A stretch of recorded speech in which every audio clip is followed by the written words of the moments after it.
আজকের subject football. আপনারা অবাক হচ্ছে না তো? বেশিরভাগ মানুষ যেখানে বলে খেলাধুলার সাথে রাজনীতি মেশানো ঠিক না, সেখানে আমি এবার ফুটবলের নিয়ে কি আলাপ করব? সারাদিন প্রত্যেকবার সবসময় রাজনীতি নিয়ে কথা বলি, ফুটবল নিয়ে আমার রাজনীতির কি আলাপ করব? ফুটবল নিয়ে রাজনীতির আলাপটা হলো, যেটাকে যতই আপনি দুনিয়ার আসলে কোনো জিনিস নাই যেটা রাজনীতির বাইরে। এটা হচ্ছে মূল কথা, প্রথম কথা। দ্বিতীয় কথা হলো যে আপনি যখন এই যে এখন বিশ্বকাপ দেখতেছেন, আমরা না চাইলেও বিশ্বকাপে অবস্থা এমন হয়েছে, ফিফার প্রধান যেটা ইনতেফেনি নাকি এরকম কিছু একটা নাম, তিনি ট্রাম্পের ফোন পেয়ে খেলার নিয়ম বদলাই দিচ্ছে।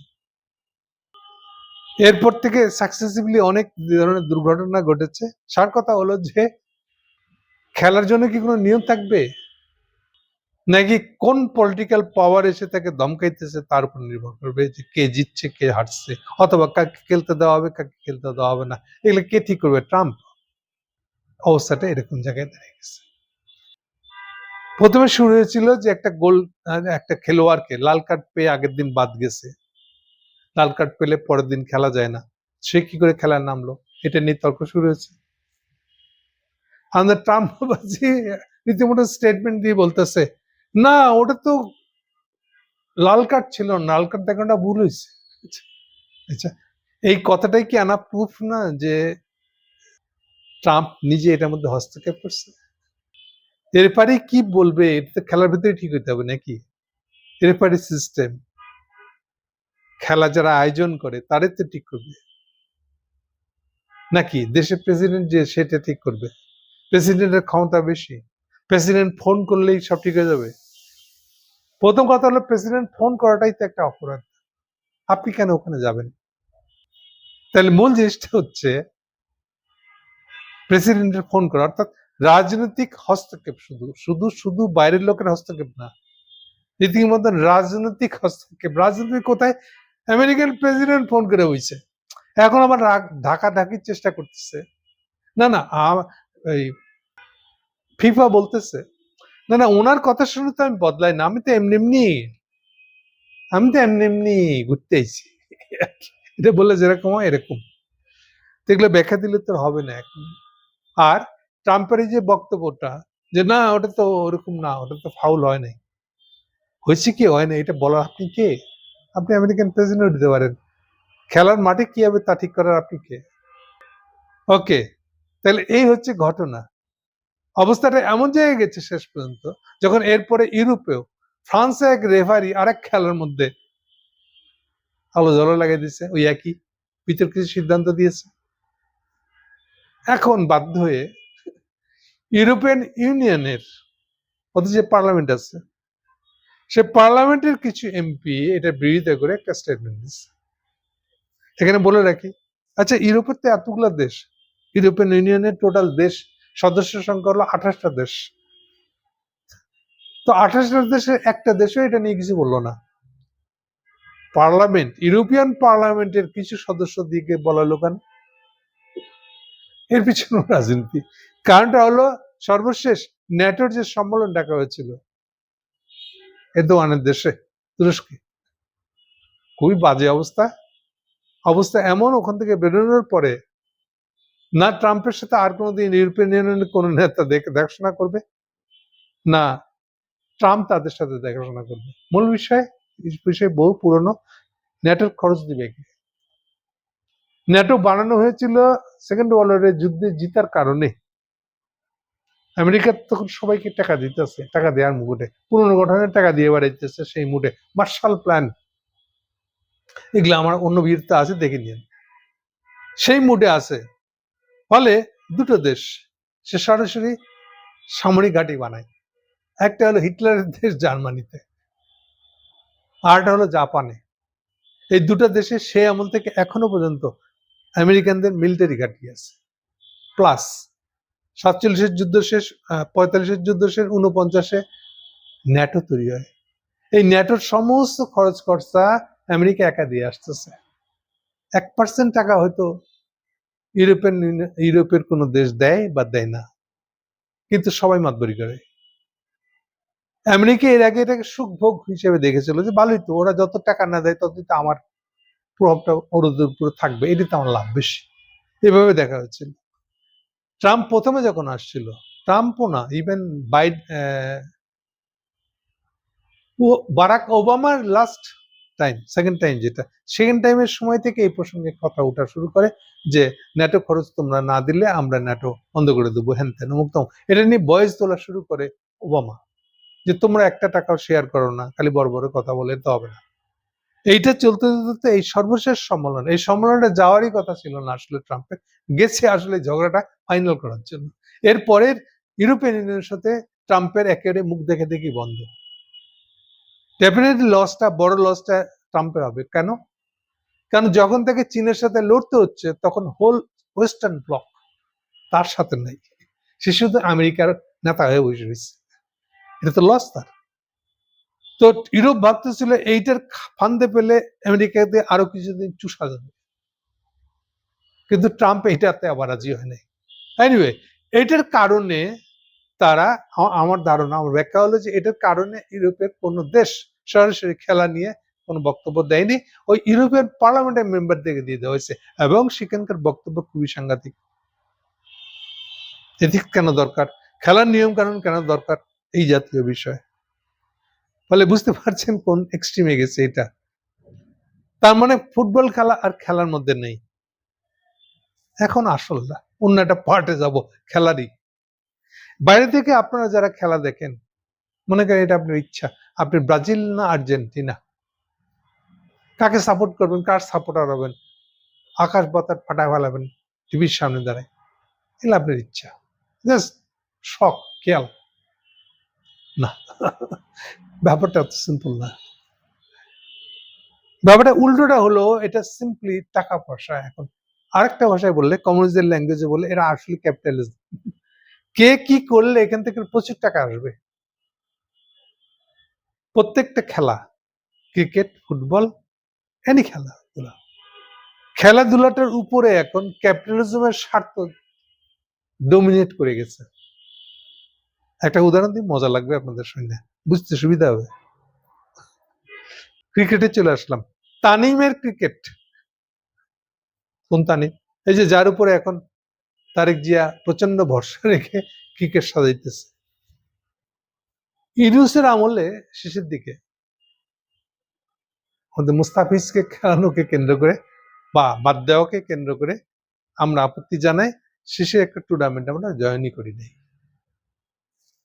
ক্রিকেটে খেলা আমরা জয়েন করি নাই। সেইটাকে নিয়ে ইউনূস সাহেব বিশাল হইচই বাঁধায়, আর ওখানে খেলতেই যাব না, মানে ওই সময় তার anti Indian sentiment, anti Indian পদক্ষেপ গুলা নিচ্ছিলেন, ফলে ওইটার সাথে এটাকে উনি চালাচ্ছে। তো এখন এটা চলে আসছে, এখন কেউ কেউ বলার চেষ্টা করছে না এটা ঠিক হয় না, আমাদের খেলাধুলার দরকার ছিল। তা আসলে ব্যাপারটা কি, এই দিক থেকে তুললাম কেন কথাটা, আমি আরেকটু পিছনে যাই, আমি সাল মনে নেই, সম্ভবত 16-17 সালের দিকে হবে। ইন্ডিয়াতে খেলা পড়ছে, ইন্টারন্যাশনাল খেলা, ক্রিকেট।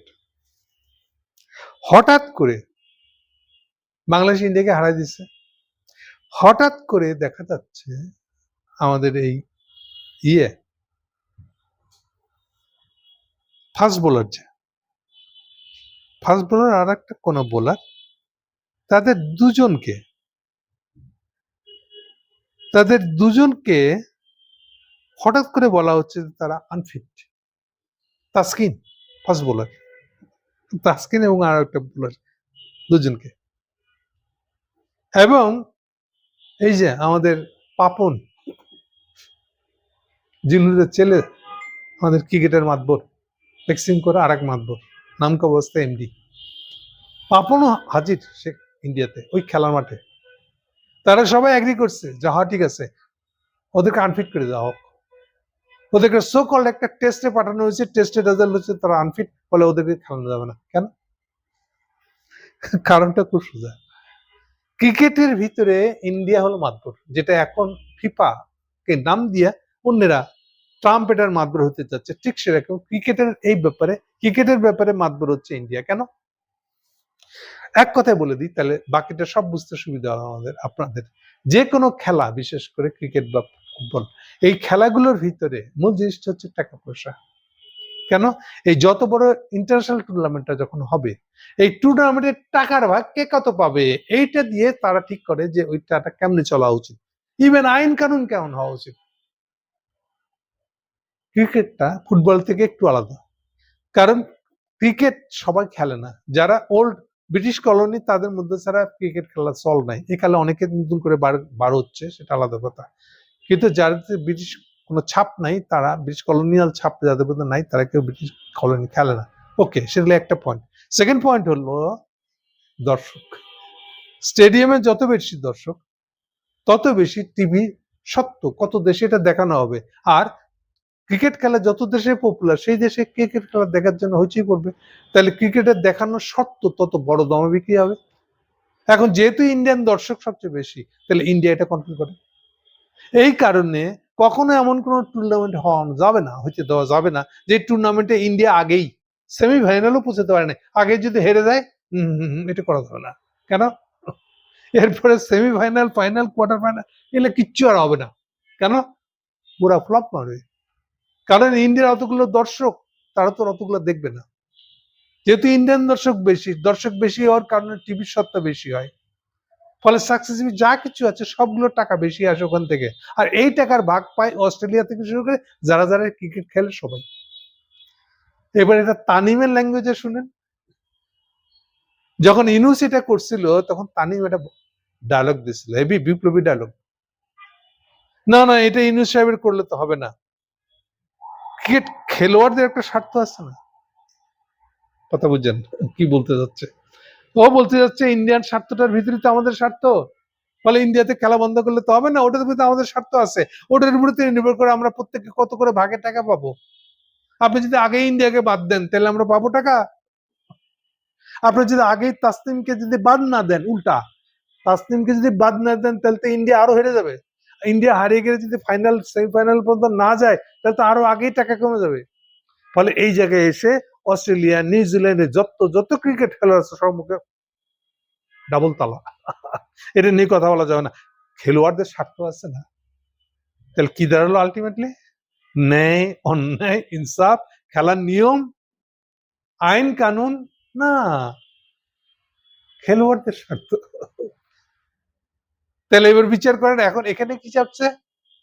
ট্রাম্প মনে করছে এটা হলো ন্যাশনালিজমের যুগ, আমার যা ইচ্ছা আমি তাই করব, আমার প্রেসিডেন্সিয়াল পাওয়ার দিয়ে আমি এবার আমাদের খেলোয়াড়কে কেন লাল কার্ড দেখায় বের করে দেওয়া হয়েছে, ওটা রিভার্স করে দেবো। আমি এবার ফিফার চেয়ারম্যানের সাথে কথা বলবো, টেলিফোন করব।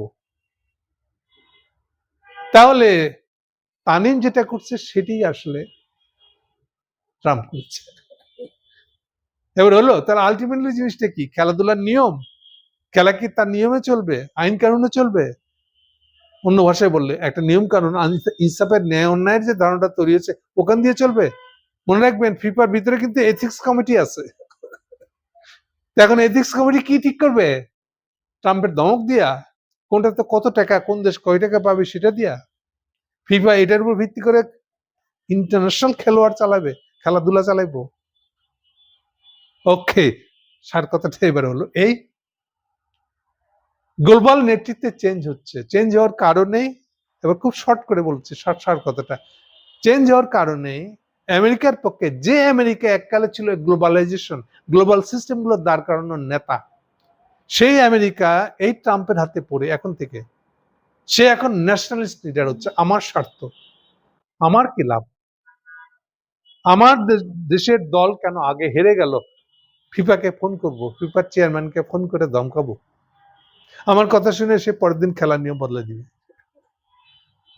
তাহলে এটা শুরু হয়েছে। ওকে, শেষ কথাটা হলো, এখন থেকে গ্লোবাল নিয়ম যা কিছু এখন একদিন পর্যন্ত তৈরি হয়েছিল 45 এর পর থেকে, মনে রাখবেন 45 এর আগে কিন্তু কোনো গ্লোবাল নিয়ম অলমোস্ট নাই বললেই চলে।